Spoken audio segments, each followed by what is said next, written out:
사도행전 2장 1절로 4절 말씀입니다.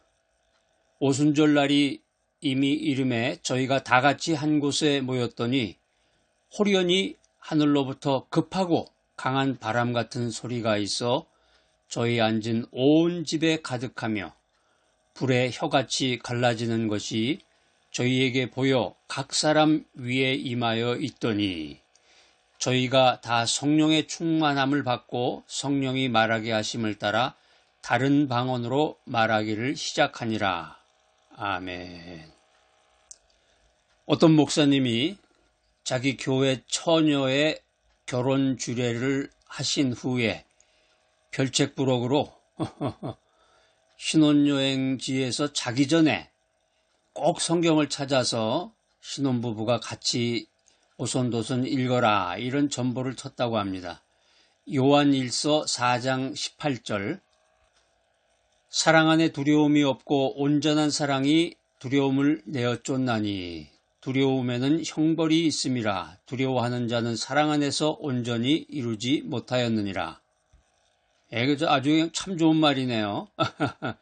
신혼부부가 신혼여행지에 가가지고 자기 전에 요한일서 4장 18절 말씀 읽으라고 목사님이 이렇게 아주 별책부록을 보내주셨는데, 그런데 이게 웬일입니까? 우체국의 실수로 전보에는 요한일서의 일자가 빠지고 요한복음 4장 18절만 찍혀서 보내졌습니다. 요한일서 4장 18절인데 일자가 빠지고 요한복음 4장 18절만 찍혀서 신혼부부에게 전달이 됐습니다. 목사님이 이제 신신당부해서 명령을 했으니까 주례 목사님의 명령에 따라서 신혼부부가 둘이서 전보가 왔어요. 요한복음 4장 18절을 찾아보니까 네가 남편 5이 있었으나 지금 있는 자는 네 남편이 아니니 네 말이 참되도다. 이게 성경책에 그렇게 써 있는 거예요. 이 신혼밤을 맞이한 그 신부가 얼마나 당황했겠습니까? 성령 강림이라는 이 단어 속에 아주 깊은 의미가 내포되어 있습니다. 강림이라는 말은 신이 인간 세상에 내려온다 이런 말이 있는데, 그러니까 성령 강림이라는 것은 하나님이신 성령께서 이 땅에 내려오셨다. 하나님이신 성령께서 이 땅에 내려오신 것을 의미하는 말이 성령 강림입니다. 교회 절기에 보면 성령 강림절이 있는데, 성령 강림절은 예수님이 부활하신 후에 50일째 되는 날인 이 오순절 날을 기념하는 날을 성령 강림절이다 이렇게 부릅니다.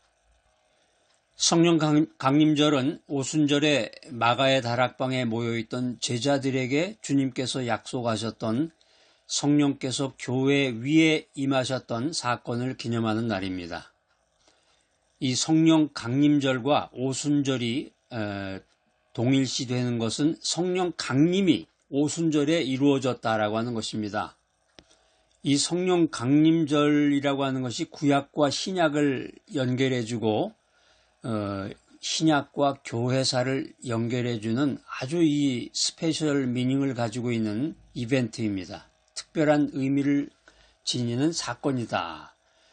성령께서는 일하시는 하나님이십니다. 성령께서는 하나님의 창조사역과 예수 그리스도의 구속사역을 세상과 사람들에게 적용시켜 나가는 일을 하고 계십니다. 예수님께서는 모래 위에 발자국을 남기셨지만 성령님께서는 모래 위에 발자국을 남기지 않습니다. 왜냐하면 이 성령께서는 성부 하나님처럼 영적인 존재를 가지고 계셔서 그 형체가 없기 때문인 것입니다. 사람의 눈으로 성령을 볼 수는 없지만 성령께서는 분명히 우리 가운데 존재하십니다. 예전에는 주말의 명화라고 해서 TV에서도 영화를 한 편씩 볼 수 있었는데, 요즘은 이제 주말이 되면은 드라이브 겸 바깥으로 나가서 외식도 하고 영화를 보는 그런 문화들이 이어지고 있습니다. 이 영화 용어에 블록버스터라는 게 있는데, 이 블록버스터라고 하는 것은 흥행에 성공할 수 있는 대작을 가리키는 용어입니다. 영화에서 많이 사용하는 이 전문 용어인 블록버스터라는 말은 담장을 무너뜨린다, 담장을 무너뜨리는 것이라는 이 어원을 가지고 있습니다. 어딘가 우당탕 거릴 정도로 한꺼번에 많은 관객이 몰려와 주었으면, 이런 희망을 가지고, 이런 소망을 가지고 있는 대장 영화를 가리켜서 우리가 블록버스터다 이렇게 부르는 것입니다. 이런 목표가 있기 때문에, 이런 타겟이 있기 때문에 이 블록버스터라고 하는 것은 다양한 종류의 관객을 한꺼번에 만족시킬 수 있는 크리에이티브 아이디어, 창의적인 아이디어를 개발해서 단순한 구성과 캐릭터로 그 내용을 전개하는 데 포커스를 맞추고 있습니다. 우리가 사도행전 2장을 읽어보면 하나님께서 영화 감독이 되셔가지고 성령 강림이라는 이 타이틀의 블록버스터를 완성하시는 장면을 우리가 보게 됩니다. 그래서 이 사도행전을 연구해 보면은 이런 이 성령 강림이라는 블록버스터의 예고편들이 여러 곳에서 보여지고 있음을 우리가 잘 알 수 있습니다. 하나님께서는 먼저 사도행전 1장 1절에서 8절 말씀을 통해서 내 증인이 되리라, 이런 예고편을 보여주십니다. 증인이 되리라. 이 증인이라는 것이 헬라어로 마르튀스인데, 진술의 확증을 위해서 법적으로 2명의 증인이 필요하듯이 복음 증거에도 증인인 마르튀스가 필요하다, 이런 의미입니다. 계속해서 사도행전 1장 9절로 26절을 보면은 성령 강림을 위한 준비가 나옵니다. 이 블록버스터인 성령 강림을 위한 예고편으로 예수님이 마침내 승천하시고, 여기서 이제 승천이라고 하는 것은 그리스도께서 지상 사역을 마치시고 하늘에 계신 아버지께로 올라가는 것을 가리켜서 승천이다, 이렇게 말합니다. 승천은 하늘과 땅에 대한 그리스도의 통치의 시작을 표시하고 있습니다. 사도행전 1장 4절에 보면은 너희는 예루살렘을 떠나지 말고 아버지의 약속하신 것을 기다리라, 이 약속에 대한 믿음이 나옵니다. 그리고 나서 오늘 본문 말씀 사도행전 2장 말씀이 등장하게 됩니다. 성령께서 강림하시고 오순절 성령 충만이 일어나는 것입니다. 성령 충만은 이미 오래전에 여러 번 반복해서 약속된 것이었습니다. 성령 강림은 요엘 선지자가 말씀하신 예언의 성취입니다. 또한 만물을 변화시키는 성령을 하나님께서 높은 곳에서부터 우리에게 부어주시면 광야와 황무지가 비옥하게 되어서 과수원과 밭으로 바뀌고, 그 과수원은 숲처럼 무성해질 것이며 그 밭에서는 풍성한 농산물을 거두어 드릴 것이라고 이사야 선지자는 예언했습니다. 이사야서 32장 15절 말씀입니다.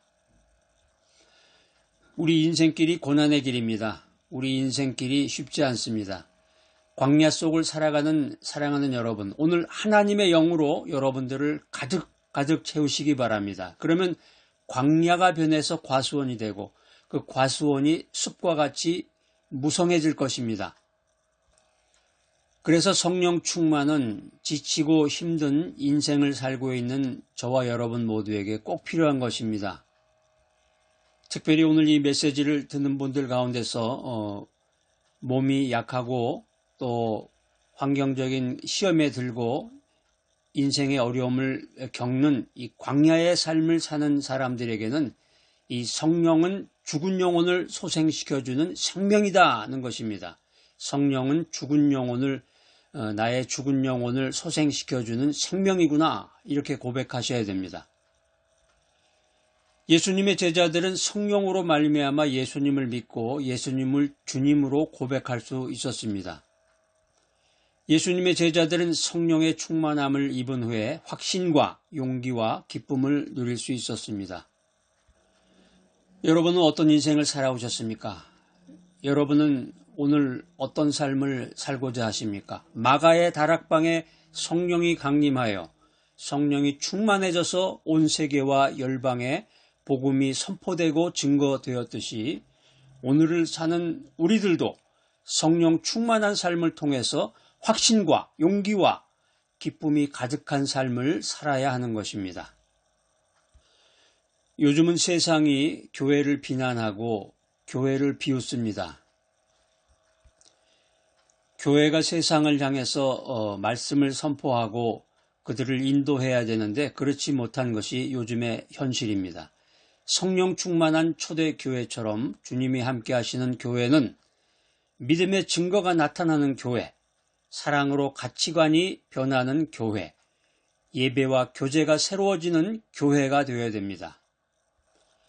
사랑하는 여러분, 사도행전 2장 말씀의 은혜를 받고 성령 충만한 주님의 자녀가 되기를 축복하고 사랑합니다.